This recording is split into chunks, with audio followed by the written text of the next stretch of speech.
Good evening, YouTube peeps.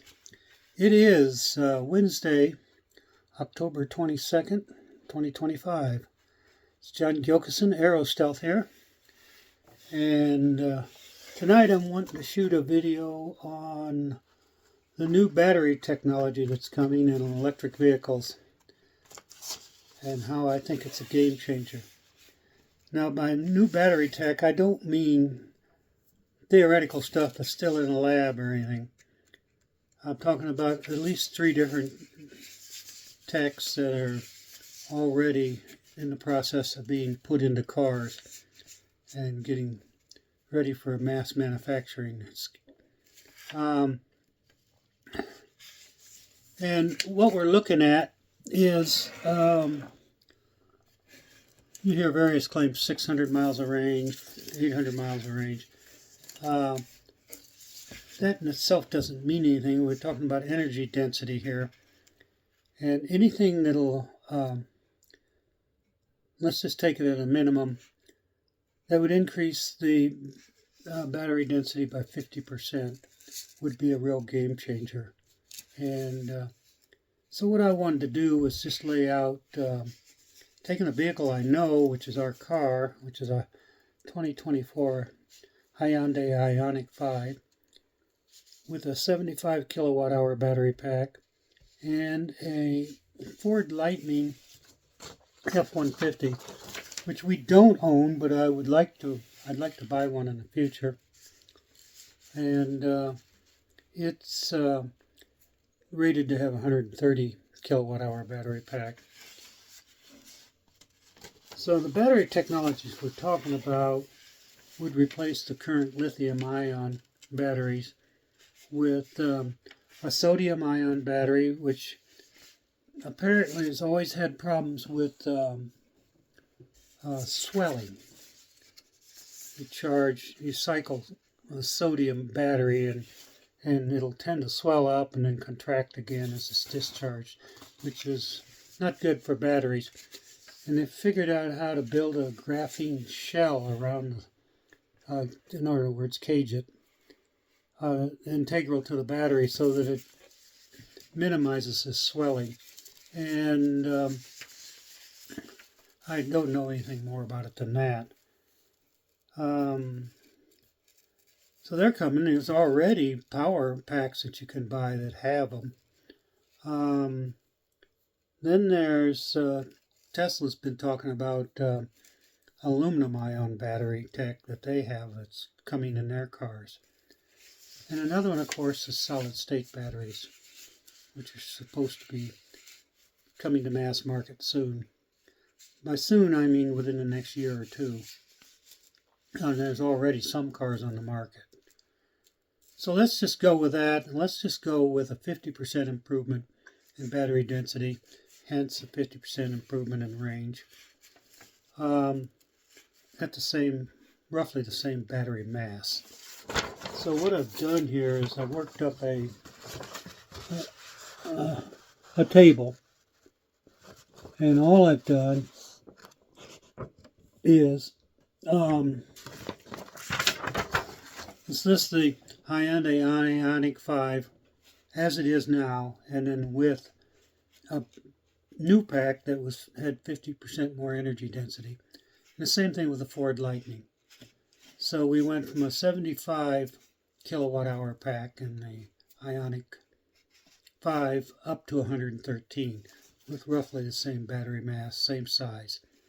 And the same thing with the Ford Lightning. Instead of 130 kilowatt hour pack, that would boost it up to 195 kilowatt hours. The range on my car, fully charged right now, is 300 miles. That would boost it up to 450 miles. And the Ford Lightning's rated at 320 miles. That would boost it up to 480. Now, when you set out to travel, you might leave with a full charge, but on the road, you don't tend to charge back to 100%. You can either charge up to 80% or 90%. And you never really drive, you shouldn't drive below 10% state of charge. So that allows you, that basically gives you 80% of your pack or 70% of your pack that you're going to have to charge back up. Now, what I think this new tech means is that you'll simply be able to travel without DC fast charging on the highway. And of course, around your home, your fully charged battery will last you a day or so longer. So eliminating more DC fast charging would be very helpful. DC fast charging infrastructure is very expensive to install, and that's why the kilowatt hour charge is very high for DC fast charging. And fact is, DC fast charging is so expensive in most places that it's far more expensive than gasoline.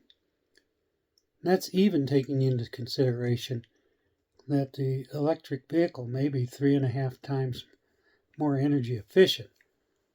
So any price for DC fast charging over 30 cents a kilowatt hour is typically more expensive than the equivalent in a gallon of gas.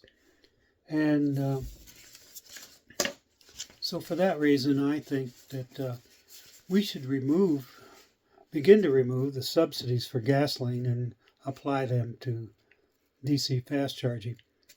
And we should try to regulate DC fast charging so that it's around 30 cents a kilowatt hour, wherever possible. And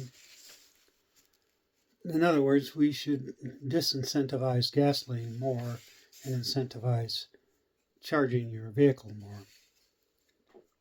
Now, we charge at home all the time at 5 cents a kilowatt hour, which is the equivalent of $1.75 a gallon gasoline.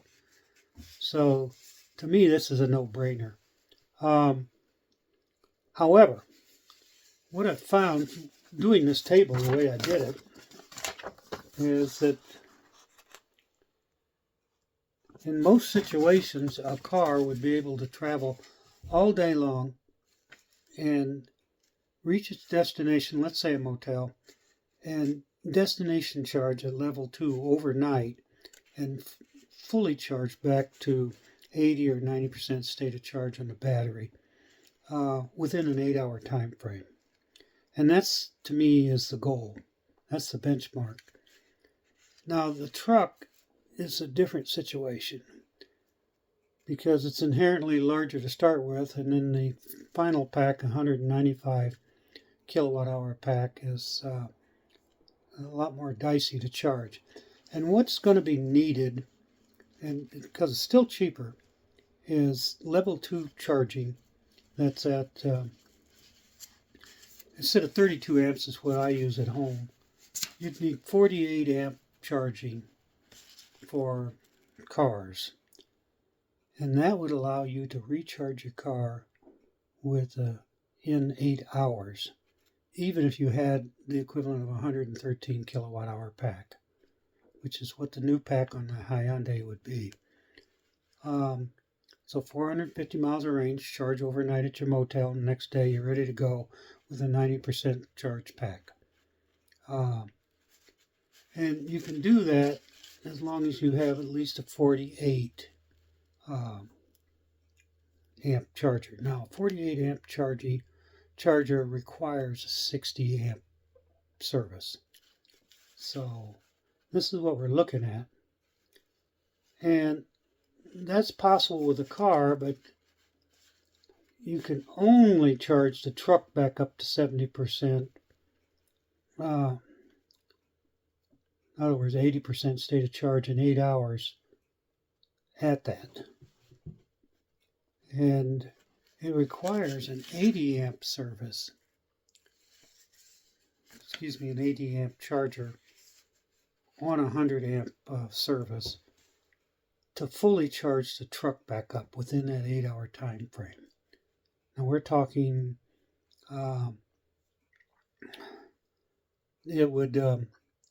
we're talking about 156 kilowatt hours or 136 kilowatt hours. So this is the problem, and this solves it. There's no reason for level 2 charging. to be that expensive. Don't think level 2 charging ought to ever go over 20 cents a kilowatt hour.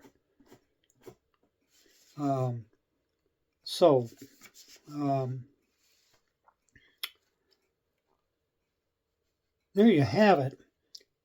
Now, the reason I threw the truck in is because you can get into a scenario with a truck where you're towing, let's say, a travel trailer or fifth wheel or something, and you have a 50% reduction in your range due to aerodynamics, and in which case, having 480 miles of range would only reduce you down to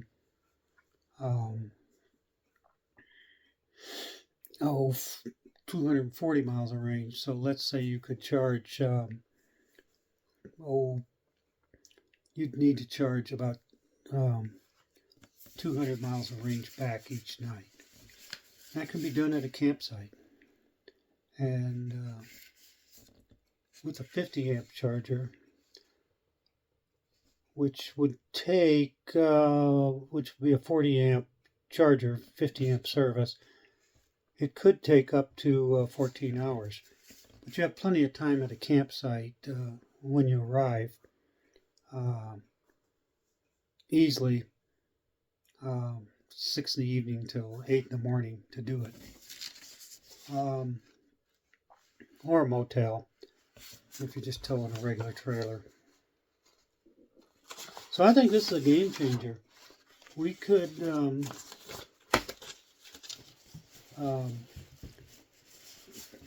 that'd be the final nail in the coffin for the gas car, because you just simply have an electric vehicle that's 3 times more energy efficient, 3.5 times more energy efficient, that could travel all day long without stopping to DC fast charge. And so I'm not against DC fast charging. I think we need it, and I think we need to address this issue of apartment complexes, condos, people who have on-street parking. There needs to be more 240 volt access for people like that by law, and or places where you can charge your car somehow. Level 2, not DC fast charging. So I think we're spending entirely too much money on DC fast charging, given that the technology is moving forward, that in the future we're just not going to need as much of it. So I'm really excited for the future of electric vehicles. I think this new battery technology is going to be the tipping point that can change most people's adoption, change the adoption curve. It's also going to reduce the cost. Take my car, for example. Instead of a 75 kilowatt pack, could be smaller and lighter and cheaper. And I could have the same range, 300 miles. So you get my point here. I think this is where the marketplace is going. And just in time in the United States too. We're going to see price parity on electric cars and more price parity for traveling. On daily use, we're already there. As I say, it costs us $20 a month to charge our car for 1,500 miles a month. We're spending ridiculously low amounts, $240 a year to fuel our car for 15,000 miles. It's just insane. And I feel badly for people still driving gas cars, or people who are locked in on them. And anyone who goes out and buys a gas car today is making a really bad investment. So that's my take on all this. Take care, everybody. I hope electric car is in your future, especially with the new battery tech. You're going to love it. Bye-bye. See you on down the road.